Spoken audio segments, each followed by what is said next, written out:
you're looking to have an economical DIY mannequin made easy, this is the way. I've seen plenty of videos out there that where people build them from scratch from PVC pipe, or you buy an expensive mannequin, or you can try these, but their articulation is terrible. What you do need is one that has ball joints. That's really what makes him viable for doing this, and I'll do some details. He's pretty hideous underneath. I guess designed for that scary market. It has flashing eyes and whatever.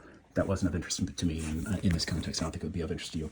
But the benefits of ball joints are that you can hold a weapon, or you can hold anything, other than just you can actually go in and out with the arms, which makes a big difference. All I did was heat gun the hands and get the fingers to bend, hold the item I wanted them to hold, and then I kind of padded them up with some old pool needles.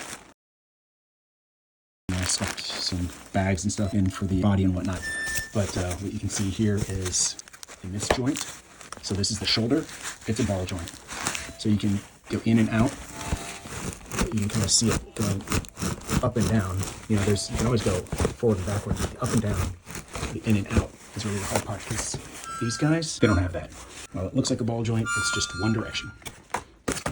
This is easy. This is something to do. And they've got the kind of popping joints where they pop, pop, pop. This one does not have that, so he'll just drop his arm whenever he feels like it. There's nothing to really force it to hold in place. The thing is, while it's pretty good to get it to stand on its own, you'd have to prop it against something, and it's viable. But if not, then you could run a PVC pipe down the leg or at the hips to force him to stay straight, and then just do some zip ties. That's an economical way to do it without having to build it all yourself. You know, these skeletons are $30 or something like that. It works for me, and maybe it can work for you. If it does, give a thumbs up. Feel free to subscribe. Take care. I'm out.